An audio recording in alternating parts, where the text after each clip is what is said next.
नमस्कार, मी भाग्यश्री बारलिंगे आपल्या सर्वांचे BMM उत्तर रंगतर्फे स्वागत करते.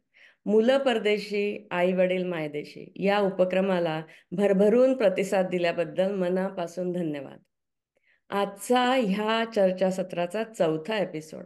शीर्षक आहे भारतातील वैद्यकीय इच्छापत्र. हा सर्वच पिढ्यांच्या दृष्टीने महत्त्वाचा विषय आहे. आपण प्रथम ऐकूया अमेरिकन लिव्हिंग विल याविषयी माहिती राधा बगे यांच्या आवाजात. अमेरिकेतील लिव्हिंग विल म्हणजे अतिदक्ष वैद्यकीय सेवा आणि जागरूक कायदा यांची हातमिळवणी यांचे इंटरसेक्शन. या दस्तऐवजाची गरज का निर्माण झाली तर मागील शतकात निर्माण झालेल्या अत्याधुनिक आणि प्रभावी वैद्यकीय सेवेमुळे माणूस अक्षरशः मृत्यूच्या दाढेतून परत येऊ लागला. पण हे यश साजरं करताना असं लक्षात आलं की आधुनिक मृत्यू ही एक अतिशय महाग, कृत्रिम आणि भावनिकदृष्ट्या न पेलवणारी अशी घटना झाली आहे. एवढंच नव्हे तर ही वैद्यकीय सेवा त्याच्या परवानगीशिवाय सामान्य माणसावर लादली जाते. समाज या वादग्रस्त कोलाहलातून जात असताना लुईस कटनर या मानवी हक्क जपणाऱ्या वकिलानं म्हणजे ह्युमन राईट्स लॉयरनी 1969 इलिनॉय येथे अमेरिकेतील इच्छामरण मंडळाला म्हणजे युथनेसिया सोसायटीला भाषण देताना वैद्यकीय इच्छापत्राची म्हणजे लिव्हिंग विलची कल्पना मांडली. ती पुढे समाजाने व कायद्याने उचलून धरली. सर्वात पहिल्यांदा कॅलिफोर्निया राज्यानं 1976 लिव्हिंग विलला मान्यता देणारा कायदा काढला. आता अमेरिकेतील 50ही राज्यात लिव्हिंग विलला कायद्याने मान्यता आहे. कायद्याने कितीही तरतुदी केल्या तरी सामान्य माणसापर्यंत या सोयीची उपलब्धी पोहोचत नाही आहे हे लक्षात आल्यामुळे 1991 the US patient self determination act PSTA हा कायदा निघाला. या कायद्याप्रमाणे doctors, hospitals, home health care agencies आणि यासारख्या वैद्यकीय संस्थांनी पेशंट्सना त्यांचे वैद्यकीय इच्छापत्र करण्याच्या हक्काबद्दल माहिती द्यावी हे सक्तीचं केलं. या दरम्यान काही दुर्दैवी वैद्यकीय घटना घडल्या ज्या केवळ वैद्यकीय न राहता त्यांच्या वर्षानुवर्ष चालणाऱ्या कोर्ट केसेस झाल्या. या घटना म्हणजे 1975 क्विनलन केस, 1990 क्रुझन केस आणि 2005 शायवो केस. या घटनांनी आधुनिक वैद्यकीय सेवेची डावी बाजू सिद्ध केली. पूर्वी निरोगी असलेल्या या तरुण व्यक्तींना अपघाती मृत्यू आला. तो मृत्यू न स्वीकारता त्यांना रिससिटेट करण्यात आलं. त्याची परिणिती पर्सिस्टंट व्हेजिटेटिव्ह स्टेटमध्ये झाली. त्यांच्या यंत्रांवर अवलंबून असलेल्या प्रदीर्घ क्लेशकारक अशा अंतिम प्रवासाविषयी सर्व जगात चर्चा झाली. या उदाहरणांवरून लिव्हिंग विल कुठल्याही वयात किती महत्त्वाचे आहे हे तर कळलेच, पण तेव्हापासून ॲडव्हान्स डिरेक्टिव्ह ही कल्पना रूढ झाली, ज्यात लिव्हिंग विल आणि मेडिकल पॉवर ऑफ अटर्नी हे दोन्ही दस्तऐवज एकत्र असतात. 1970च्या दशकापासून सुरू झालेलं विचारमंथन अजूनही थांबलेलं नाही. ही कागदपत्र जास्तीत जास्त सोपी कशी करता येतील, सर्वसमावेशक कशी करता येतील यावर सतत उहापोह चाललेला असतो. विकिपीडियावर 5 विशेस ॲडव्हान्स डिरेक्टिव्ह विषयी जरूर वाचा. अमेरिकेतील या न संपणाऱ्या विषयाच्या उत्क्रांतीची ही अतिशय संक्षिप्त अशी कहाणी. याविषयी भारतात सध्या काय चाललं आहे ते या चर्चासत्रात आपण जाणून घेऊया. नमस्कार. हा विषय खरंच खूप मनात घालमेल उत्पन्न करणारा आहे, इमोशनली चार्जड आहे. चर्चा सुरू होण्याच्या आधी आपण ऐकूया या विषयाला साजेशी अशी कविता अभिजित नेरुरकर यांच्या आवाजात. शेवटचे श्वास. कवयित्री भाग्यश्री बारलिंगे. तुमच्या शेवटच्या श्वासावर फक्त माझाच हक्क आहे असा अटळ करार मी जन्मलो तेव्हाच पंचमहाभूतात उमटला होता ना. मीच बघणार होतो तुमच्या डोळ्यातील मावळणारा सूर्य आणि मृत्यूचं चांदणं.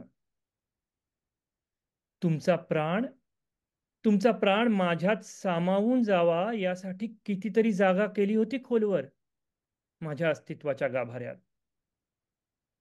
एक भक्कम अस्तर मिळेल न फाटणारं, न विरणारं या शुद्ध मानवी क्षणांचं माझ्या भविष्याला याची नकळत वाट पाहत होतो.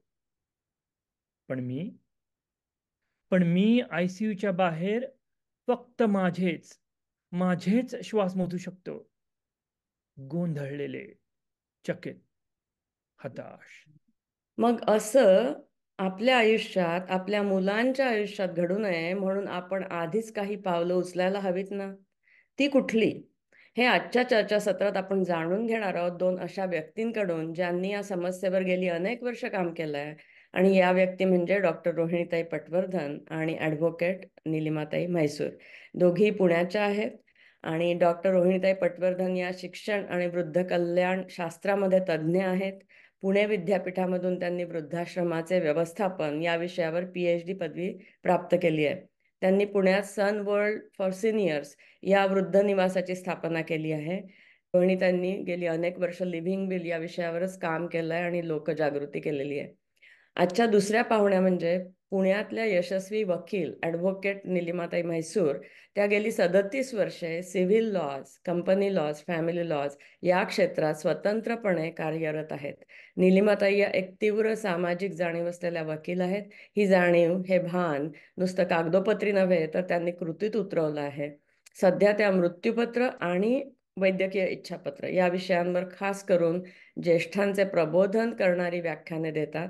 मी या दोघींचे या चर्चासत्रात मनापासून स्वागत करते. तर पहिला प्रश्न असा आहे की वैद्यकीय इच्छापत्र म्हणजे नक्की काय, आणि भारतात लिव्हिंग विल, वैद्यकीय इच्छापत्र या संकल्पनेचा प्रवास कसा झाला, त्याचे काही टप्पे सांगता येतील का? खरं सांगायचं झालं तर हा विषय प्रत्येकाच्या मनामध्ये आहे, पण वैद्यकीय क्षेत्रातल्या प्रचंड वेगाने प्रगतीमुळे ज्या काही चांगल्या गोष्टी झाल्या त्याच्यामध्ये आयुष्य वाचवण्यासाठी ज्या नवीन नवीन उपलब्धी झाल्या त्याचा परिणाम म्हणून व्यक्ती कितीही काळ राहू शकते, जिवंत राहू शकते, पण ती सावध असते किंवा तिला ते समजतं असं नाही. ही परिस्थिती भारतामध्ये जाणवायला सुरुवात झाली आणि काही एका विशिष्ट परिस्थितीत असं झालं की एक नर्स पुण्याला ज्या हॉस्पिटलमध्ये होती, तर तिला तिच्या हॉस्पिटलमधल्या लोकांनी अनेक वर्ष केवळ कृत्रिम उपायावर ठेवलं आणि मग त्यावेळेला तिची जी सख्खी मैत्रीण होती तिला ते बघवेना, म्हणून तिने अपील केलं की हिला आता हे कृत्रिम उपायावर ठेवू नका आणि तिला ह्याच्यातनं सोडवा. ही एक प्रकारे सुरुवात ही कायदेशीररित्या ह्याला मान्यता मिळवण्यासाठी झाली. आणि खरं म्हटलं तर डॉक्टर आणि ज्या व्यक्ती अशा परिस्थितीत असतात तर त्यांची शपथ किंवा इच्छा ही वेगळ्या प्रकारे 2 टोकाची असते. कारण डॉक्टर म्हणणार की ज्या व्यक्तीला जगण्याची कोणत्याही शक्यता आहे तर त्या प्रकारे तिला जगवलं पाहिजे, ही त्यांची शपथ आहे. आणि ज्या व्यक्तीला जगणं हे मला कळत नाहीये म्हणून मला जगायचं नाही आहे, अशी एक दुसरी बाजू आहे.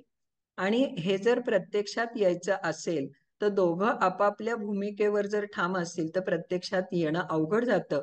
आणि म्हणून स्वतः व्यक्तीने जर आपल्या जगण्याच्या गुणवत्तेचा विचार केला आणि जर आपण असं व्यक्त केलं की मला अमुक एका पद्धती, अमुक एका लिमिट पर्यंत मदत द्या आणि नंतर मात्र मला माझ्या इच्छा नाहीये पुढे जगायची, अशा पद्धतीने मला ह्याच्यातनं सोडण्यासाठी काहीतरी मार्ग हवा. आणि तो मार्ग हा वैद्यकीय इच्छापत्र ह्या प्रकारचा आहे. आणि त्याच्यावर मग पुढे जास्त कायदेशीररित्या त्याला मान्यता मिळाल्याशिवाय डॉक्टर आणि व्यक्ती दोघीही निर्णय घेऊ शकणार नाहीत. म्हणून मग ही कायदेशीर प्रक्रिया जी सुरू झाली, तर त्या प्रक्रियेनुसार गेल्या काही दिवसामध्ये खूप चांगली पावलं सुप्रीम कोर्टाने उचलली आणि त्याच्यामुळे हे बऱ्याच अंशी आपल्याला ह्या दिशेने जाणं शक्य झालेलं आहे. आपल्याकडे आतापर्यंत भारतामध्ये युथनेशिया किंवा त्या संदर्भातला कोणताही कायदा नव्हता. 85 सालापासून साधारणपणे कोर्टामध्ये हा विषय यायला सुरुवात झाली. अरुणा शांतबाग म्हणजे आता ज्या नर्सचा उल्लेख केला तिच्या त्या वेळेपासून हे यायला सुरुवात झाली. त्याचा हळूहळू प्रगती होत होत 23 जानेवारी 2023 रोजी म्हणजे मागच्या वर्षी सुप्रीम कोर्टाचा निर्णय आला आणि त्यानुसार सगळ्या भारतातल्या लोकांना म्हणजे जे रेसिडेंट्स आहेत भारताचे त्यांना सन्मानाने मरण्याचा हक्क प्राप्त झालेला आहे. आणि त्या जजमेंटमध्ये त्यांनी स्पेसिफिकली सांगितलेलं आहे की जोपर्यंत हा कायदा होत नाहीये, म्हणजे कायदा होणं म्हणजे पार्लमेंटमध्ये पारित होऊन तो येणं, तो जोपर्यंत होत नाहीये तोपर्यंत सुप्रीम कोर्टाचे हे जजमेंट हाच कायदा धरला जावा. आणि ह्या कायद्यानुसार आता प्रत्येक भारतीय व्यक्तीला त्याचं लिव्हिंग विल वैद्यकीय इच्छापत्र करून ठेवण्याचा कायदेशीर मार्ग उपलब्ध झालेला आहे. म्हणजे बरं. आतापर्यंत ते डॉक्युमेंट लोक करून ठेवायचे पण त्याला कायदेशीर आधार काही नव्हता. अच्छा. पण आता त्याला कायदेशीर आधार झालेला आहे आणि अशा रीतीचं वैद्यकीय इच्छापत्र हे कोणताही वयाचा माणूस करू शकतो. बरं. तर कायदेशीर आधार मिळाल्यामुळे त्याला फारच म्हणजे जास्त महत्व आलंय आणि जास्त बरं. महत्व अशामुळे आलंय भारतात कारण पण ते आहे. बाइंडिंग आहे. कायदेशीर हा दस्तऐवज जो असतो तो हा बाइंडिंग असतो. आता हे बाइंडिंग. कोणावर बाइंडिंग आहे? डॉक्टरांच्या वर बाइंडिंग आहे. हम्म. त्याच्यामुळे डॉक्टरांना सुद्धा असं वाटत नाही की आपण काहीतरी चुकीचं करतोय का. त्या हम्म. माणसाची इच्छा आहे ते आपण करतो आहोत, त्याप्रमाणे कायदा आहे. हा म्हणजे एक इमोशनल ट्रॉमा त्या वेळांमध्ये जो असतो हा तो अगदी कमी होतो.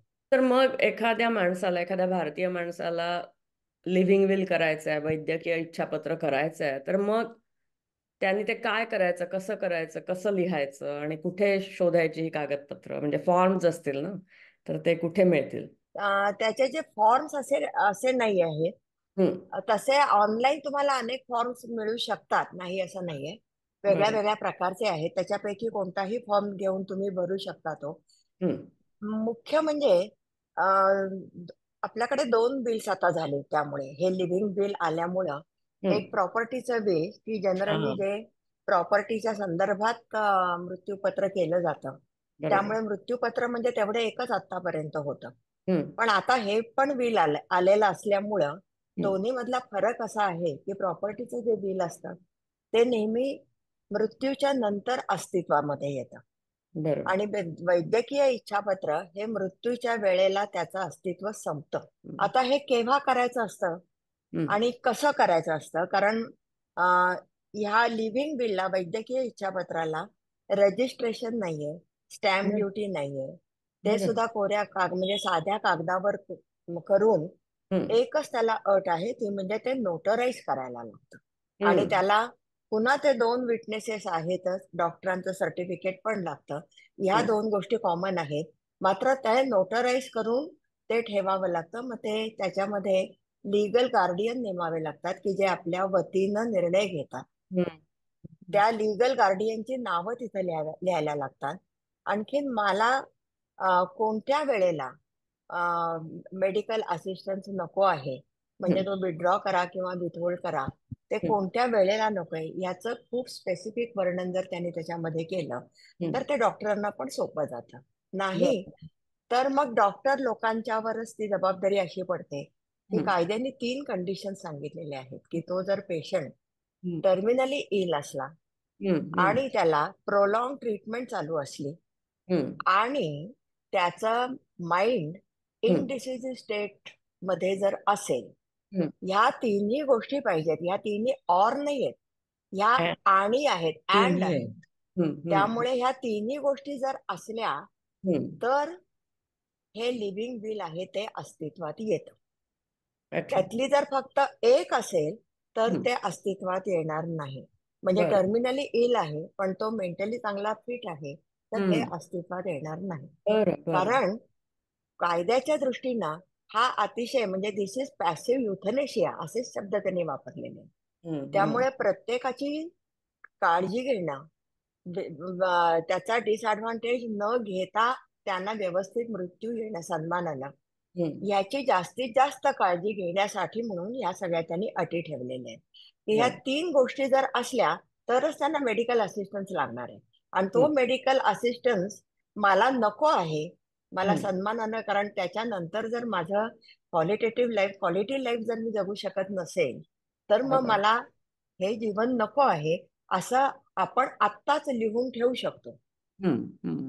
तेच ते वैद्यकीय इच्छापत्र. अच्छा, आणि ते सन्मानानं लागू जगण्याचा जसा हक्क आहे, हा the other side of the coin is सन्मानानं मरण्याचा हक्क, की जो डेथ, आपल्याला मागच्या वर्षी मिळाला.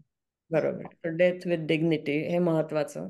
आणि मला एक विचारायचं आहे की डॉक्टरांचं सर्टिफिकेट म्हणजे कुठल्या प्रकारचं, म्हणजे कशाविषयी असतं ते? डॉक्टरांचं सर्टिफिकेट त्या बिलवर असतं की हे जे बिल तुम्ही केलेलं आहे ते हम्म, तुम्ही हम्म. शारीरिकरित्या आणि मानसिकरित्या तंदुरुस्त असताना केलेलं आहे. बरोबर, बरोबर. कारण एकदा हे बिल केलेलं असेल तर हम्म, लिव्हिंग बिल करताना एस्पेशली त्याची पूर्णपणानं जाणीव त्या माणसाला असली पाहिजे की बरोबर. ह्याचा नक्की परिणाम काय होणार आहे. कारण हा. ह्या ज्या 3 कंडिशन्स आहेत, कधी कधी आपण असंही बघितलेलं आहे की ह्या 3 कंडिशन ज्या वेळेला असतील त्यावेळेला डॉक्टरांच्या उपचारामुळं त्यातली एखादी कंडिशन कमी होऊ शकते. हम्म, हम्म. बरोबर. इथपर्यंत पेशंटला जाऊ शकतं. त्यामुळे ह्या 3 कंडिशन्स आल्यावर हम्म, आपल्याला आपले वैद्यकीय उपचार थांबवले जाणार आहेत. म्हणजे हम्म, पुढचे जर काही टक्के आपल्याला जर एक आशा असेल तर ती आपण आता नाहीये म्हणून सांगतो आहोत. याचा हम्म. पूर्ण विचार करून मगच ते बिल केलेलं असावं. कारण नंतर बदलणं, हे बिल बदलता येतं. त्या बरोबर. प्रॉपर्टी बिल प्रमाणेच हे सुद्धा बदलता येतं. बरोबर. आणखीन प्रॉपर्टीचं बिल जसं करताना हम्म. प्रत्येक बिलमध्ये आम्ही आधीची बिल्स रिव्होक केलेली आहेत हे लिहायला लागतं. बर तसं ह्या बिलमध्ये लिहिण्याची गरज नसते. बरं. याच्यामध्ये जे लेटेस्ट बिल आहे that will be taken into consideration by the doctor. तारखेप्रमाणे, हा, म्हणजे तारीख महत्वाची त्याच्यावरची. बरोबर. तारीख महत्वाची आणि पण ते नोटराईज केलेलं असलं पाहिजे मात्र. नोटराईज करणं. रोहिणीताईंचा काय अनुभव आहे या बाबतीत? मुळामध्ये कायद्याची बाजू आपल्या एका चांगल्या लोकांच्या चांगल्या प्रयत्नांच्यामुळे हम्म. कायद्याच्या दृष्टीने ही चौकट खूप चांगली तयार झालेली आहे. ही खूप आनंदाची आणि सकारात्मक गोष्ट आहे सर्वात पहिल्यांदा. बरं. पण ह्या प्रकारच्या निर्णयापर्यंत पोचणं किंवा हम्म. ह्या प्रकारे निर्णय घेणं, ह्याच्यासाठी व्यक्तींमध्ये जी जागरूकता निर्माण व्हायला पाहिजे, तर हम्म. ती जागरूकता निर्माण होण्याच्या बाबतीमध्ये अनेक अडचणी किंवा आपल्या समजुती म्हणा किंवा त्याच्याबद्दलच्या गैरसमजुती म्हणा, अशा ह्या प्रकारच्या जास्त आढळतात आणि त्यामध्ये सगळ्यांना माहिती मिळणं आणि सगळ्यांपर्यंत त्याच्या सगळ्या बाजू पोचणं आणि हम्म. त्याच्यासाठी प्रयत्न करणं, ही एक फार मोठी गरज ह्या पार्श्वभूमीवर निर्माण झालेली आहे. बरं. सर्वसामान्यपणे भारतीय संदर्भात तरी निदान आपण मृत्यू हा विषय बोलण्यापेक्षा टाळण्याचा असल्यासारखं वागतो. अगदी. आणि दुसरी महत्वाची गोष्ट म्हणजे कधीतरी कॅज्युअली म्हणतो की नको रे बाबा आता जगायचं नाही. पण अरे जगायचं नाही म्हणजे काहीतरी केल्याशिवाय आपण काही जाणार नाही ना. आपण बरं. राहणारच आहोत. पण त्याच्यासाठी पावलं उचलणं किंवा त्याचा अधिक सखोल विचार करणं, ही गोष्ट आपल्याकडे अजून सुरू झाली नाहीये आणि ही एका अर्थी खूप चिंतेची गोष्ट आहे. हं. का चिंतेची आहे? कारण एकतर आपलं वैद्यकीय क्षेत्र जे आहे ते विशेषतः लहान गावात राहणारी लोक, खेडेगावात राहणारी लोक, मोठ्या शहरामध्ये राहायला आलेली लोक, ह्या सगळ्यांच्या दृष्टीने विचार केला तर ही एक गोष्ट अशी आहे की जी आपल्या स्वतःला, आपल्या मुलाबाळांना आणि आर्थिकदृष्ट्या अत्यंत उपयोगाची गोष्ट आहे. हे आधी जाणून घेतलं पाहिजे. पण ते जाणून घेण्यासाठी मृत्यू ह्या विचारापर्यंत पोचायला पाहिजे. आणि हं. तिथे फार मोठी गॅप आहे असं नक्की जाणवतं. आणि बरं. मग त्यातून काय होतं, काही काही वेळेला गैरसमजुती होतात की हं. आपण आता असं लिहिलं आणि एखाद्या वेळेला आपल्यावर उपचार करायची वेळ आली तर बरोबर. आपली लोक ते करणार नाहीत. मग हा. नको बाबा, असं नको व्हायला. अशा अगदी. पद्धतीचे विचार किंवा गैरसमजूत निर्माण होते.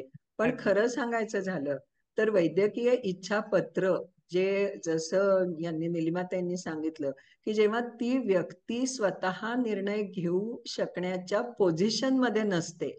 त्यावेळेला ते प्रत्यक्षात येतं. म्हणजे जोपर्यंत तुम्ही सावध आहात, तुम्हाला जे पाहिजे नको ते सांगता येतं, तोपर्यंत तुम्ही तो निर्णय घेऊ शकता. तर बरोबर. हे लक्षात लोकांच्या न येता एक प्रकारची भीती किंवा नको मला हार्ट अटॅक आला तर कदाचित माझं कुणी काय करणार नाही आणि मला हं. उपचार मिळणार नाही. तर हं. हे गैरसमज पहिल्यांदा दूर व्हायला पाहिजे.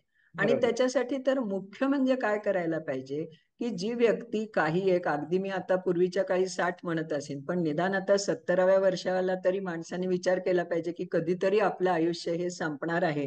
आणि आत्ताच्या सगळ्या वातावरणामध्ये व्यक्तीला ऍक्सिडेंट होणं, अनपेक्षित घटना घडणं, रस्त्यावर कितीतरी सकाळी फिरायला गेलेले असताना धक्का लागून रस्त्यावर व्यक्ती जाऊ शकतात.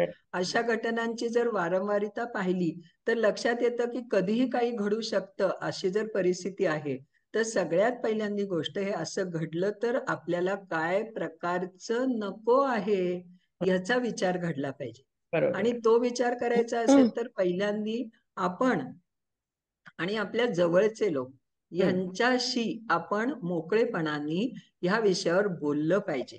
स्वतः आधी आपल्या मनाशी विचार केला पाहिजे की असं जर घडलं तर माझेही हाल आहेत आणि माझ्या कुटुंबाचेही आहेत. आणि हे घडणारच, घडेल अशी नाही, पण घडणार नाही असंही नाहीये. मग त्या दृष्टीने प्रथम आधी ह्या विषयावर स्वतः विचार केला पाहिजे, शांतपणे विचार केला पाहिजे. आणि पहिल्या टप्प्याला नवरा बायको दोघांनीच आधी विचार केला पाहिजे की ह्या बाबतीतलं आपलं मत काय आहे, आपल्याला नक्की काय हवं आणि काय नको. यावेळेला विशेषतः फॅमिली बॅकग्राऊंड पण लक्षात घेणं आवश्यक असतं. काही काही फॅमिली बॅकग्राऊंडमध्ये जेनेटिकली काही रोग असतात की जे पुढे अडचणीचे किंवा त्रासदायक होऊ शकतात. तर आता भारतातली परिस्थिती अशी आहे की सुदैवाने कायदा जास्त पुढे गेलेला आहे, पण व्यक्ती अजून तेवढ्यासाठी तयार नाही आहेत. त्याच्यामुळे त्या तयार करणं, त्याच्यासाठी जागरूकता निर्माण करणं हे काही तिसऱ्यानी करायची गोष्ट नाही. ही स्वतः त्या व्यक्तीनी आपल्या कुटुंबाबरोबर ह्या बाबतीमध्ये चर्चा करणं आवश्यक आहे. तर माझा एक प्रश्न असा आहे की हे जसं आपण आता प्रॉपर्टीचं मृत्यूपत्र करतो प्रॉपर्टी विषयी, तसं हे घरीच करायचं आहे का? म्हणजे की वकिलाच्या ऑफिसमध्ये जाऊन करायचं असतं? म्हणजे वकिलाची गरज आहे का या इच्छापत्राला? वकिलाची गरज असं खरं म्हणजे नाहीये. म्हणजे ती तर त्या प्रॉपर्टीच्या मृत्यूपत्राला पण नाहीये. बरं. वकिलांची गरज जनरली ट्रान्सफर वेगळ्या कारणांसाठी असते. स्वतः बिल हे इतकं प्रायव्हेट डॉक्युमेंट्स असतं. परंतु काय झालेलं आहे, खूप कॉम्प्लिकेटेड ते डॉक्युमेंट होऊन बसतं. त्याचं कारण कॉम्प्लिकेटेड विषयांच्या वर निर्णय घेण्याची क्षमता माणसांच्याकडे नसते. म्हणून मग त्यांना वकिलांच्या मदतीची गरज लागते. म्हणजे त्याच्यामध्ये वकिलाच्या अनुभवाची मदत त्यांना होऊ शकते. बाकीचं त्याच्यामध्ये वकिली असं काही नाही, कारण हे तर इतकं सरळ आणि साधं आहे की मला कोणत्या वेळेला मेडिकल ट्रीटमेंट नको आहे. पण त्याच्यामध्ये अडचणीचे कोणते मुद्दे येतात की लीगल गार्डियन कोणाला नेमायचा. कारण लीगल गार्डियन एस्पेशली आपण आता ज्या बॅकग्राऊंडवर बोलतो आहोत की एनआरआय, त्यांची मुलं फॉरेनला गेलेली आहेत आणि एनआरआय लोकांचे पेरेंट्स इथे आहेत किंवा त्यांची मुलं लांब आहेत त्यांच्यापेक्षा, काही परदेशी आहेत, तर त्यांच्या बाबतीमध्ये त्यांचं जर नाव लीगल गार्डियन म्हणून जर लिहिलं, कारण निर्णय कोण घेणार आहे टर्मिनल इलनेस किंवा ह्या संदर्भामध्ये, मग ते अजून एक मला एक सांगायला पाहिजे की तुमचं बिल लिहिलेलं असू दे किंवा नसू दे, कायद्याप्रमाणे कन्सर्न फिजिशियन जो आहे, जो त्या पेशंटची काळजी घेतो आहे, त्याच्यावर ही जबाबदारी आहे की ह्या जर 3 कंडिशन्स त्या पेशंटमध्ये असल्या तर त्या फिजिशियननी त्याचा असं मत झालेलं आहे हे त्यांच्या नातेवाईकांना सांगायला पाहिजे. आता पूर्वी आतापर्यंत काय होतं की ते नातेवाईक आहेत ते निर्णय घ्यायचे ह्या संदर्भामध्ये. मग त्या नातेवाईकांच्या मध्ये मुलं पण इन्क्लुडेड आहेत की एक जर मुलगा म्हणायचा एखादा की नाही बाबा, मला आईला काही झालं, किती का खर्च येईना, पण मला आईला किंवा बाबांना ते विथ मेडिकल असिस्टन्स मला ते पाहिजे आहे ते म्हणजे. दुसरा म्हणायचा की अरे ते जे हाल होत आहेत काही आता अर्थ नाहीये त्यांच्या आयुष्याला. हे जे मतभेद होतात किंवा हा त्यावेळेला जो ट्रॉमा होतो तो थांबेल ह्याच्यामुळे, कारण तो फिजिशियनने एकदा सांगितलं की त्याला आता 1, 2, 3 ह्या कंडिशन्स त्याच्यामध्ये मला दिसत आहेत आणि कायद्याप्रमाणे त्याला हे विथड्रॉ करण्यासाठी आम्हाला काही परमिशन्स घ्यायला पाहिजेत. त्या घेण्यासाठी म्हणून आम्ही आता प्रोसिजर चालू करणार आहोत. त्या याच्यामध्ये नातेवाईकांनाही काही म्हणण्याचा हक्क नसतो, मुलांनाही काही म्हणण्याचा हक्क नसतो. म्हणजे नातेवाईक हे सगळेजण बाजूला राहतात आणि केवळ मेडिकली त्याला गरज आहे का नाही हे फिजिशियनने ठरवलं की मग त्याच्यानंतर अजून 2 डॉक्टरांची टीम त्याच्यावर विचार करते. त्याच्यानंतर पुन्हा त्यांचा जो निर्णय होईल हे 48 तासाच्या आत करावं असं कायदा सांगतो. त्याच्यानंतर त्यांचा जो निर्णय होईल त्या निर्णयावर पुन्हा सिव्हिल सर्जन आणि अजून एक डॉक्टर, सगळे सिनियर डॉक्टर्स पाहिजेत, कमीत कमी 5 वर्षाचा अनुभव असलेले, हे सगळं कायद्यामध्ये लिहिलेलं आहे. आणि त्याच्यानंतर ते निर्णय घेतील, तो पण पुन्हा त्यांच्याकडे केस आल्यापासून 48 तासाच्या आत निर्णय घेतील. आणि तो जो निर्णय असेल तो JMFC म्हणजे ज्युनियर मॅजिस्ट्रेट फर्स्ट क्लास ह्याच्याकडे नेऊन द्यायचा आहे. आणखीन त्याच्याकडे नेऊन दिल्यानंतर त्याच्यानंतर मग ते विड्रॉ करू शकतात मेडिकल. म्हणजे 48 आणि 48 म्हणजे साधारणपणे 4 दिवसामध्ये त्या माणसाचे ते मेडिकल असिस्टन्स दूर केला जाऊ शकतो. आत्ताची परिस्थिती काय आहे की नातेवाईकांच्यावर सगळं अवलंबून आहे. नातेवाईकांनी सांगितल्याशिवाय ते करूच शकत नाही, डॉक्टर लोक करूच शकत नाही.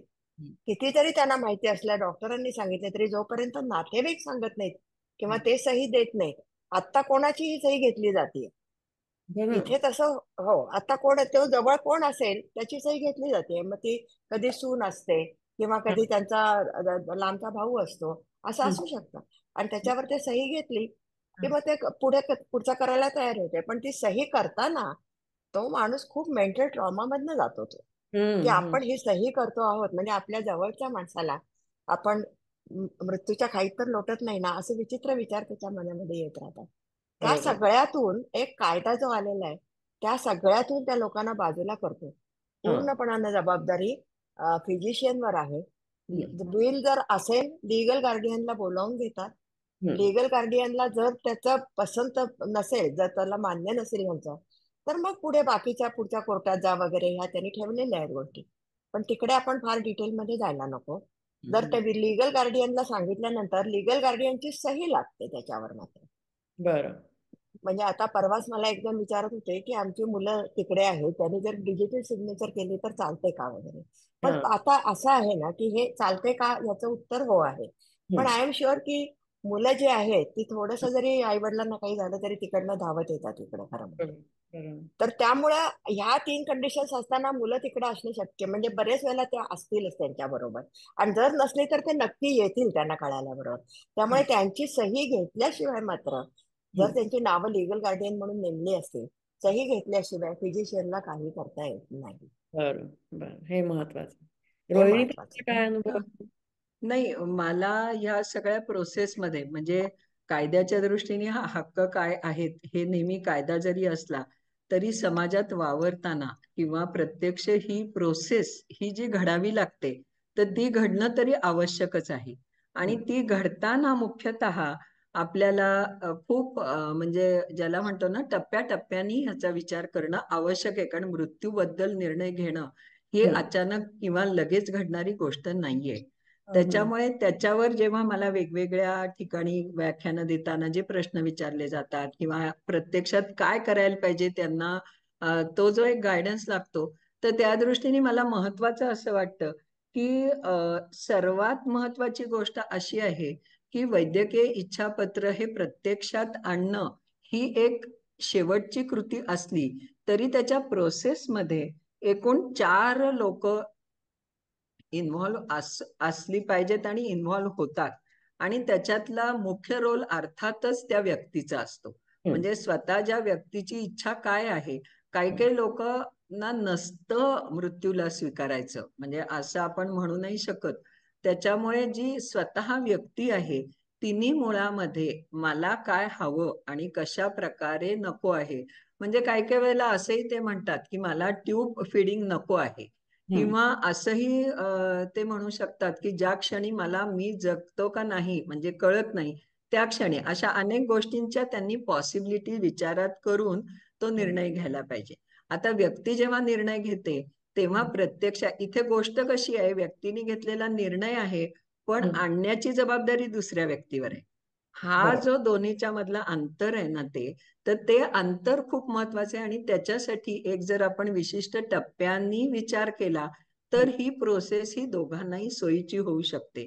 म्हणून सर्वात प्रथम जेव्हा केव्हा आपली मुलं जेव्हा इथे येतात असं मला नेहमी वाटतं, आणि हा माझा अगदी खरा अनुभव आहे की एकतर दिवस कमी असतात, जेट लॅग असतो, खूप कामं करायची असतात. अशा वेळेला ना आली म्हणून हे होतं, जायची म्हणून घाई होते. तर एखादी ट्रिप मुलांनी केवळ आपल्या फक्त तर म्हणजे आई वडिलांसाठी आणि आई वडिलांशी रिलेटेड जे काही निर्णय आपल्याला घ्यावे लागणार आहेत त्याच्यासाठी निदान एखाद्या भेटीतले 4 दिवस 5 दिवस, ते काय असं एकदम बोलून होत नाही. आज विषय निघतो मग पुढे उद्याला जातो. तर हे करणं म्हणजे आता आपण ज्या बॅकग्राऊंडवर बोलतोय की मुलं परदेशी असताना त्यांनी सर्वात गोष्ट ही केली पाहिजे की ह्या सगळ्या विषयावर त्यांनी विषय काढला का नाही काढला, ते कसं करायचं, हा पुन्हा एक वेगळी गोष्ट आहे. पण त्यांनी विशेषतः या प्रकारच्या की आपले डॉक्टर कोणचे आहेत, तुला बरं नसलं तर तुला दिनानाथला ठेवू का, अमुक ठिकाणी ठेवायचं, या बाबतीमध्ये थोडं म्हणजे चांगलं सिरियसली बोलणं हे हा, अतिशय आवश्यक आहे. अगदी आणि अगदी. ते बोलताना मग जर ते करताना विशेषतः फक्त मुलं आणि आईनी बोलले, वडिलांशी बोलले, पण ऍक्च्युअली जेव्हा ती घटना घडते तेव्हा आजूबाजूचेही नातेवाईक असतात. त्याच्यामुळे दुसऱ्या टप्प्याला त्या व्यक्तीने अगदी जे जवळचे आहेत, जवळचे मित्र आहेत, त्या व्यक्तीचे आहेत आणि या मुलांचे पण मित्र आहेत. कारण कधी कधी असं होतं की ती मुलं प्रत्यक्षात नसली तरी मुलांचे मित्र मैत्रिणी यांना खूप चांगली मदत करू शकतात. तर त्या दृष्टीने पण एक महत्वाचं आहे की त्याच्या बाबतीतली तुम्ही चर्चा केली पाहिजे आणि त्यांचं मत नीट छान स्वस्थपणे मोकळेपणाने जाणून घेतलं पाहिजे. कारण असं निर्णय घेताना सुद्धा त्यांच्या मनात असतं पण नेमके शब्द सापडणं, नक्की मला काय नको हे करणं, तर ही पहिली गोष्ट आहे. दुसरी गोष्ट आहे की आपले फॅमिली डॉक्टर असतील किंवा जिथे नेहमी ट्रीटमेंट घेत असतील त्यांच्याशी पण बोलून की बाबा त्यांचं आता हे आजारपण आहे, हे ह्या स्टेजचं आहे, ह्याच्यातनं आणखीन पुढे काय होऊ शकतं, आपल्या फॅमिली डॉक्टरशी पण आपण स्वतः व्यक्तीने आणि त्यांनी बोलून घेतलं पाहिजे. त्याच्यानंतर जसं त्या म्हणाल्या की लिगल गार्डियन ही जी एक व्यक्ती आहे तर ती व्यक्ती सुद्धा काळजीपूर्वक निवडायला पाहिजे. ती हे मग व्यक्ती निवडताना तुमच्यापेक्षा लहान हवी तर हवीच, पण हा जो निर्णय घेण्याचा एक भार आहे, जी जबाबदारी आहे, ती जबाबदारी ती व्यक्ती पेलू शकली पाहिजे. तेवढं त्या व्यक्तीचं आपल्या त्या ज्यांनी लिहिलेलं आहे त्यांच्याशी खूप चांगलं नातं पाहिजे आणि तेव्हाच ते प्रत्यक्षामध्ये होऊ शकेल असं. आणि लिगल गार्डियन नेमताना तो तुमच्यापेक्षा वयाने लहान असणं, तो केपेबल असणं आणि त्याला ह्याची पूर्ण जबाबदारीची जाणीव असणं की बाबा हे निर्णय आपल्याला घ्यायचे आहेत, हे खूप महत्वाचं आहे. तर ते पण तुम्ही करणं अतिशय आवश्यक आहे. आणि तिसरं, आपल्या आजूबाजूला समाजामध्ये जेव्हा आपण वावरतोय तर ते वावरताना समाजामध्ये ज्या काही नवीन नवीन गोष्टी होत आहेत किंवा काय ह्याच्याबद्दलची एक जाणीव आणि जागरूकता ही पण निर्माण करणं आवश्यक आहे. आणि ते निर्माण केल्यानंतरच खूपदा काय होतं की बोलणं होतं पण प्रत्यक्षामध्ये कृती होत नाही. आणि अनेक वेळेला म्हणजे इव्हन विलच्या बाबतीत पण असं होतं की ठरलेलं आहे असं असं करूया, हो हो करूया, झालं झालं असं, पण प्रत्यक्षामध्ये घडत नाही. आणि ते जे घडणं आहे ना, विशेषतः लिव्हिंग विल सारखा विषय घडणं आहे, हे मालमत्तेचं असलं तरी त्याच्यामध्ये कायदा किंवा वाटण्या, प्रॉपर्टी ह्या सगळ्या आहेत आणि इथे प्रत्यक्ष जीवन मरणाचा प्रश्न असतो. अशा वेळेला ते करणं, प्रत्यक्षात उतरवणं हे खूप अवघड गोष्ट आहे. तर त्याचे काही एक टप्पे आपण जर मनाने ठरवले आणि त्या टप्प्याप्रमाणे जर आपण केलं तर हे प्रत्यक्षामध्ये येण्याची शक्यता असते. आणि सगळ्यात महत्वाचं म्हणजे ते लिहिलं गेलं पाहिजे. निर्णय बर असेल तो लिहिला गेला पाहिजे. मग तो बर निर्णय कसा लिहायचा, काय टप्प्यानी, त्याच्यासाठी पण प्रोसेस म्हणजे असं खूप लोक विचारतात त्याच्यानुसार अनुभवानी पण हा. एक प्रोसेस आपण त्या बाबतीतली एक निर्माण करू शकतो. आणि ती टप्प्याटप्प्याने एका भेटीमध्ये होणार नाही पण अशा प्रकारे होऊ शकते. आणि बर त्याच्यासाठी जसं मुलांनी बोलणं आवश्यक आहे, लीगल त्यांचा रिप्रेझेंटेटिव्हनी आहे, तसं 4-2 जरा जाणत्या, जबाबदार आणि चांगलं रिलेशन असणाऱ्या व्यक्तींच्या पर्यंत पण हे पोचणं, ह्या ज्या प्रॅक्टिकल डिफिकल्टी या प्रोसेसमध्ये आहेत ना, तर ह्या खूप अडचणीच्या होत आहेत. त्याच्यासाठी काळजीपूर्वक प्रयत्न केले पाहिजे. बरोबर. खूपच हे चांगलं सांगितलं. सगळ्यात महत्वाचं म्हणजे ज्या व्यक्तीचं लिव्हिंग विल आहे, इच्छापत्र आहे, तर त्यांनीच ती इच्छा मनात ठेवली पाहिजे की मला हे इच्छापत्र करायचं आहे आणि करायचंय. एकदा केलं पाहिजे. हां. आणि आणि ते मुख्य म्हणजे त्याची चर्चा व्हायला हवी. म्हणजे ते नुसतं एक बंदिस्त असं डॉक्युमेंट नको आहे. ते घरातल्या सगळ्या लोकांना त्याच्याविषयी माहिती पाहिजे आणि ते मग त्यांचा एक ठरलेला डॉक्टर असेल तर त्याला पण माहिती पाहिजे. ही जी प्रोसेस आहे ना, तर ती हं. प्रोसेस करताना खरं तर पहिल्यांदी कम्युनिकेट करणं हा टप्पा जसा आहे तसा आपल्या मुलांना आपली इच्छा खरंच जेन्युइन आहे आणि ती का आहे आणि त्याच्यामध्ये आमचा तुमच्यावर अविश्वास नाही आहे, कशावर नाही आहे, याच्यासाठी त्यांना कन्व्हिन्स करणं खूप अवघड म्हणजे नाजूक विषय आहे, पण ते अगदी. खूप आवश्यक असतं. त्यामुळे पहिल्यांदा आपण कम्युनिकेट केलं पाहिजे, मग कन्व्हिन्स केलं पाहिजे की खरंच आहे. जर मला माझं जर जगणं कळत नसेल तर बाबा तू ही माझी इच्छा मानून तू करणं, ह्याच्यामध्ये माझी इच्छा तू पूर्ण करतोयस, तुला काही वाईट वाटायचं कारण नाही. आणि मला ह्या बाबतीमध्ये जी माणसं काळाच्या पुढे जातात तर त्याच्या उदाहरण एक द्यावंसं वाटतं की प्रभाकर पाध्ये आणि कमल पाध्ये हे जे दाम्पत्य होतं. हो. प्रभाकर पाध्ये गेल्यानंतर कमल पाध्ये 12 वर्ष मागणं होत्या. तर उदाहरण मुद्दामून द्यायचं असं की त्यांचं सगळं मी बघायची, म्हणजे अगदी मुलीसारखं असायचं. तर त्यांनी एक दिवस त्यांच्या डॉक्टरांना आणि मला दोघांनाही एका वेळेला बोलवलं आणि त्यांनी अगदी स्वच्छ शब्दात सांगितलं की हे बघा, मला व्हेजिटेटिव्ह स्टेटमध्ये जगायचं नाही. त्यामुळे जर मला दवाखान्यात ठेवलं आणि जर डॉक्टर म्हणाले की आता ह्यांना जगवायचं नाही तर तुला वाईट वाटेल, आणि जर मी डॉक्टरांना म्हटलं की नको नको आता हे करू नका, तर डॉक्टर म्हणतील की हे काही एवढ्या विश्वासाची व्यक्ती आणि ती पैसे खर्च करत नाही, असं होऊ नये. म्हणून मी तुम्हाला दोघांना एकत्र सांगते की मला व्हेजिटेटिव्ह स्टेटमध्ये जगायचं नाही आणि तसं आलं तर माझ्यावर कोणतेही वैद्यकीय उपचार पुढे करायचे नाहीत. म्हणजे काय केलं त्यांनी, आम्हाला कन्व्हिन्स केलं की नाही ही माझी इच्छा आहे आणि ही तुम्ही प्रत्यक्षात आणा. त्याच्यामुळे कन्व्हिन्स तर महत्वाचंच आहे, पण कोणत्या बाबतीत आपण काय निर्णय लिहायचा की काय झालं तर काय करायचं हे जे लिहावं लागतं त्याच्यासाठी तुम्हाला डॉक्टरांना कन्सल्ट केलं पाहिजे की काय काय पॉसिबिलिटी असतात. मी काय लिहू नेमकं, की मला व्हेंटिलेटर लावू नको असं लिहू, का मला ट्यूब फिडिंग नाही असं लिहू, किंवा मला 3च आठवडे ठेवा लिहू, का काय नक्की काय करू मी, किंवा मला लिव्हर ट्रान्सप्लांट करायची नाहीये, मला किडनी ट्रान्सप्लांट करायची नाहीये असं लिहू का काय लिहू. तर हे करण्यासाठी तुम्हाला डॉक्टरांना कन्सल्ट केलं पाहिजे आणि त्याच्याशिवाय ते जास्त परफेक्ट होऊ शकत नाही. आणि खरं सांगायचं झालं ना तर सगळ्यात महत्वाचा टप्पा जर कोणता असेल ना, ह्या प्रोसेस झाल्यानंतर ते प्रत्यक्षामध्ये लिहिणं, त्याच्यानंतर ते लिहिणं हे खूप अवघड आहे. 4C प्रत्येकाने लक्षात ठेवायचे की पहिलं कम्युनिकेट, कन्व्हिन्स, कन्सल्ट आणि कम्प्लीट. हे 4 जर C लक्षात ठेवलं तर मग हे प्रत्यक्षात येण्याचा आपण चांगला रस्ता तयार केला असं आपण निश्चितपणे म्हणू शकतो. रोहिणीताई, मला एक प्रेक्षकांना हे सांगायचं की प्रभाकर पाध्ये आणि कमल पाध्ये या जोडप्याविषयी, की त्यांना एकुलता एक मुलगा होता, तो गेला, तर त्यामुळे त्यांना मुलं नव्हती निर्णय घ्यायला. तर ते तुमच्यावर अवलंबून होते. तर मग तुमचं नाव मेडिकल पॉवर ऑफ अटर्नी म्हणून होतं का त्यांच्या लिव्हिंग बिलमध्ये, की हे तोंडीच झालं सगळं आणि दॅट वॉज एक्सेप्टेड? ते ही गोष्ट 1996 सालची.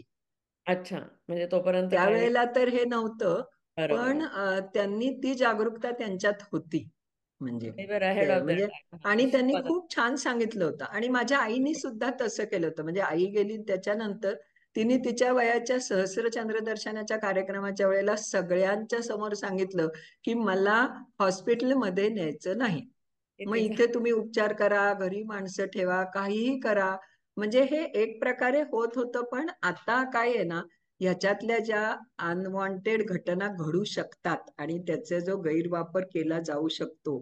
आता ह्या दोन्ही ट्रान्सपरंट केस होत्या, त्याला प्रश्न नाही, पण होऊ नये म्हणून कायदा जर आहे तर आपण कायद्याला मान्य असं कागदपत्र तयार करणं हे सुद्धा प्रत्येक 70 नंतरच्या ज्येष्ठाची जबाबदारी आहे. कारण त्यामुळे जी मुलांवर तुमचं इतकं प्रेम आहे आणि त्या मुलांना त्रास होऊ नये ह्याच्यासाठी भारतातला प्रत्येक व्यक्ती जीव तोडून प्रयत्न करत असतो. मग त्याला अडचणीत आपण आणतो. ह्यासाठी मुळात स्वतः इथे राहणाऱ्यांनी थोडी पावलं उचलली पाहिजेत असं मला आग्रहपूर्वक त्यांना सांगावंसं वाटतं. फारच फारच छान. मला ते 4 Cs फार आवडले तुमचे. ते सगळ्यांनी मला असं वाटतं ते लक्षात घ्यावे. मी एक असा महत्वाचा प्रश्न विचारते निलिमाताईंना, की भारतात समजा तुम्ही महाराष्ट्रात लिव्हिंग विल केलं, पण तुम्ही आता प्रवासाला कुठे वरती गेलात, दिल्लीला गेलात, तर ते स्वीकारलं जातं का लिव्हिंग विल दुसऱ्या राज्यात? आणि समजा एखाद्याने अमेरिकेत लिव्हिंग विल केलं असलं तर ते भारतात स्वीकारलं जातं का? हा. हा सेंट्रल कायदा आहे. जो आता आहे कायदा तो सेंट्रल आहे. त्याचा अर्थ असा की हम्म. ज्या काही या कायद्याच्या प्रोव्हिजन्स आहेत त्या संपूर्ण भारतामध्ये लागू आहेत. बरं. आता जिथं कुठे तो माणूस असेल तिथं त्याला अम, काही जर झालं आणि तो हॉस्पिटलमध्ये ऍडमिट झालेला आहे असं जर आपण धरलं, तर त्याच्यामध्ये सगळ्यात महत्वाचं म्हणजे ह्या 3 कंडिशन्स असायला पाहिजे ज्या मी आता सांगितल्या. एक पहिली कंडिशन आहे तो टर्मिनली इल, म्हणजे टर्मिनल इलनेस त्याच्यामध्ये पाहिजे, हम्म. की त्याच्यातनं तो बराच होऊ शकणार नाहीये याची खात्री पाहिजे डॉक्टरांना.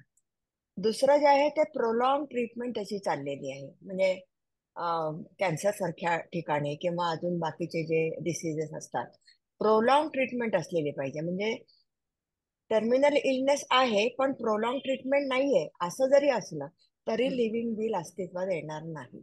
बरं. हा, त्यामुळे हे दोन्ही पाहिजे. आणि तिसरी पाहिजे ती म्हणजे कधी कधी ह्या दोन्ही असतात पण तरी त्याचं मेंटल स्टेट चांगलं असतं त्या माणसाचं. He can take the decisions असं असतं. हम्म. म्हणून तिसरी आता नवीन सुप्रीम कोर्टाने हे ऍड केली की the indecisiveness of mind, hmm. That person should not be able to take decisions. Hmm. Hmm. हम्म. ह्या 3 कंडिशन जर असतील, म्हणजे जरी तो कोणत्याही राज्यामध्ये असला आणि तो हॉस्पिटलमध्ये ऍडमिटेड आहे, तर त्यावेळेला ह्या 3 कंडिशन्स जर असतील तर त्याचं बिल असेल तर ते लगेचच अस्तित्वात येईल. आणखीन त्याचे कोण नातेवाईक असतील त्यांना तिथे बोलावून घेतलं जाईल किंवा त्याला त्याच्या मूळ राज्याकडे पाठवलं जाईल. महत्वाचं असं आहे, मी पुन्हा एकदा रिपीट करते, की त्या माणसाचं बिल असू दे किंवा नसू दे, हा. कारण आपण बोलतो आहोत हे मेट्रो सिटीज मध्ये किती खूप कमी टक्क्यामधले लोक आहेत की जे हे लिव्हिंग विल करू शकतील. म्हणजे अगदी विथ अवेअरनेस झाल्यावर सुद्धा हम्म. करणारे लोक फार कमी असणार आहेत. लिव्हिंग विल केल्याचा फायदा काय आहे त्या माणसाला समाधान आहे, बरं. करणाऱ्या माणसाला, की हम्म. बाबा मी बिल करून ठेवलेलं आहे हम्म. म्हणजे मला आता पुढे मी सन्मानाने मी मरणार आहे निश्चितपणे, हा त्याला कॉन्फिडन्स आहे. पण जर त्यांनी केलेले नसेल तर ती जबाबदारी त्याला ट्रीट करणाऱ्या फिजिशियनवर आहे. हम्म. आणि ह्या 3 कंडिशन जर तिथे असतील तर हा. त्यांना हा निर्णय घ्यावाच लागणार आहे. म्हणून बरं. तर कायद्याला महत्व आहे. हा. बरोबर आहे. कायदा जेव्हा आपण म्हणतो त्याचा अर्थच असा असतो की हम्म. It is binding. हा हम्म. कायदा कोणाकोणावर बाइंडिंग आहे? This hmm. Is binding on all the relative of that patient, hmm. The doctors who are treating हिम.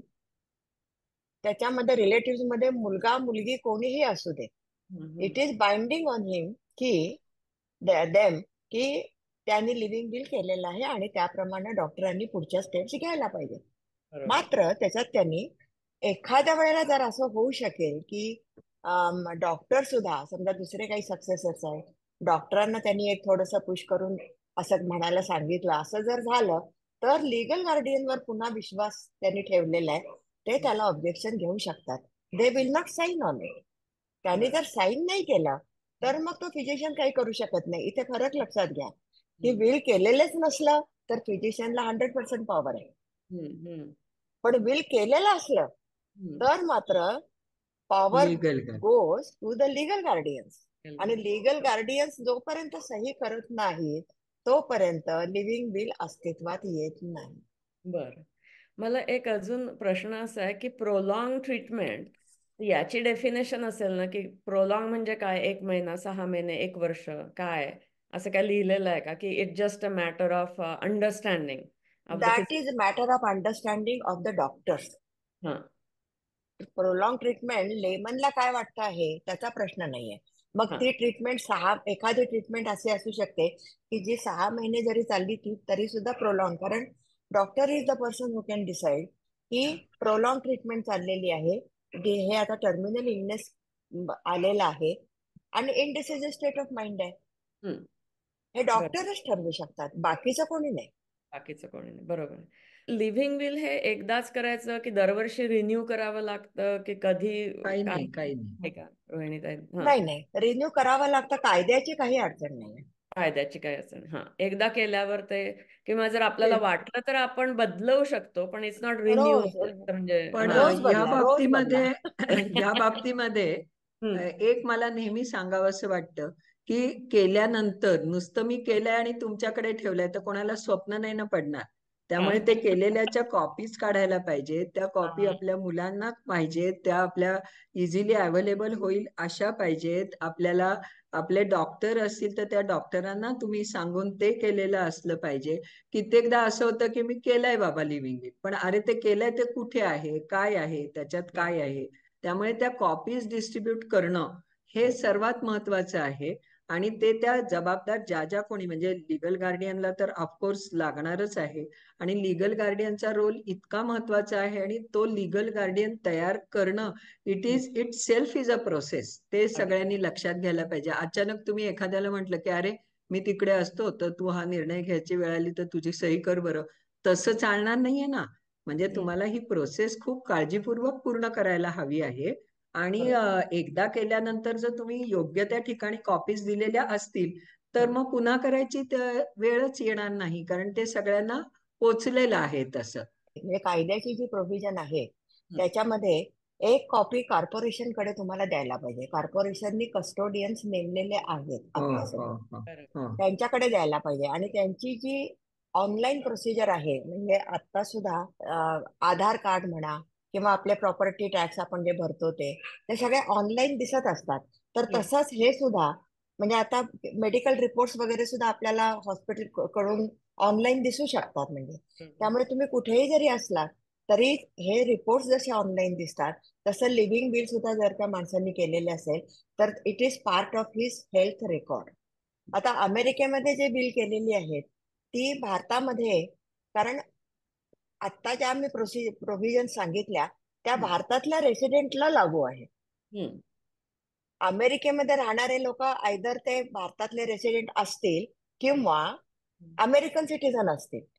अमेरिकेत बिल जरी केलं, जे भारतीय सिटीजन आहेत, भारतीय नागरिक आहेत, तरी त्यांना भारतात येऊन ते नोटराईज केल्याशिवाय ते लिव्हिंग बिल कायदेशीर दस्तऐवज होणार नाही. हा अच्छा, असं आहे. त्यामुळे अमेरिकेमध्ये जर तुम्ही फॉरेन सिटीजन असाल तर तुम्हाला भारताचे कायदे लागूच नाहीयेत ना. बरोबर.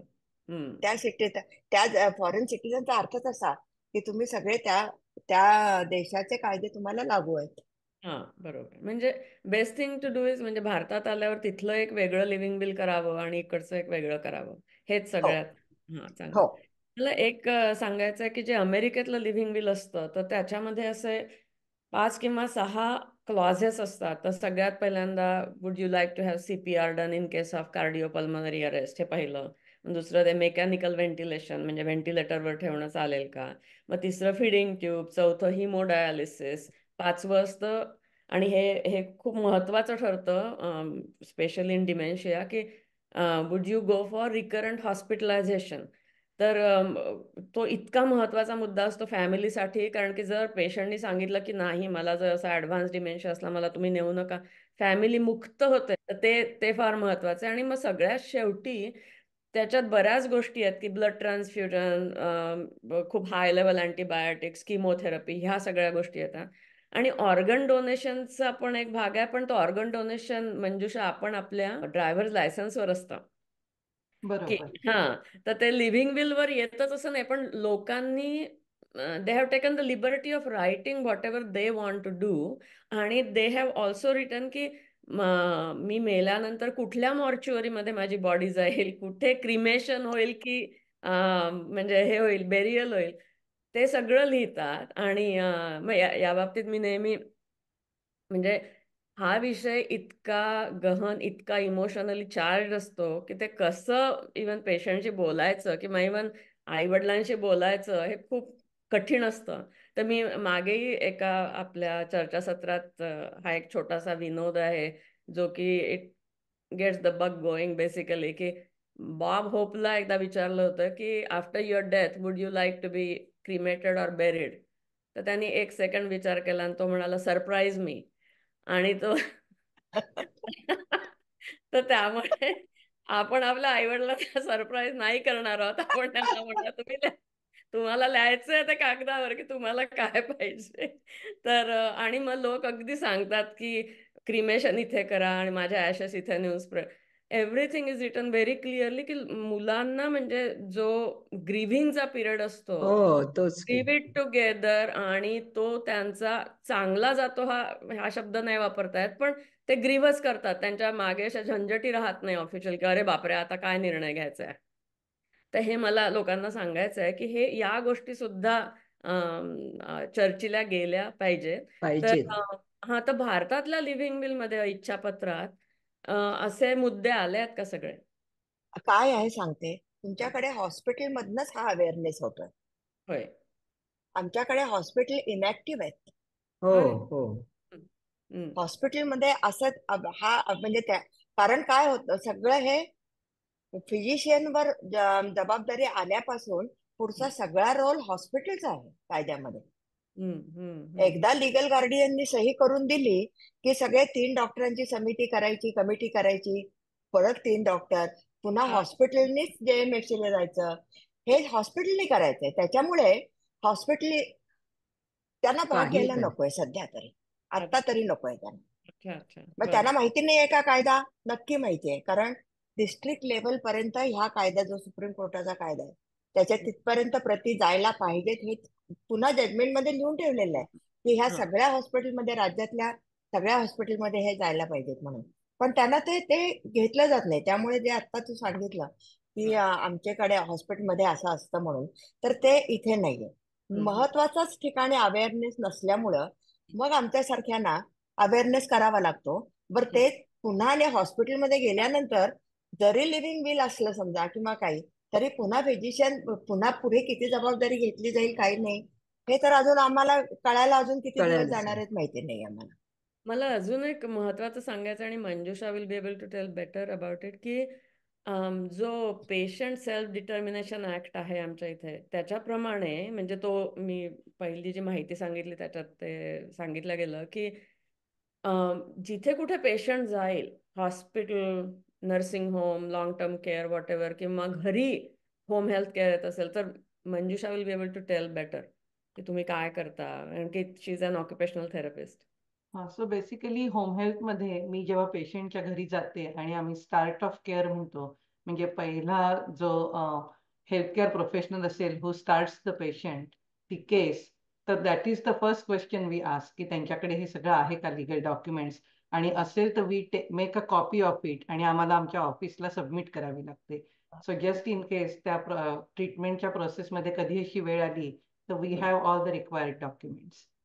किती हे महत्वाचं आहे पहा, म्हणजे point of contact of a person with the medical system, की तिथे म्हणजे आम्हाला असं शिकवलं जातं की even if a person comes for a flu shot, you must ask him or her if they have sign the living will or not, irrespective of their age.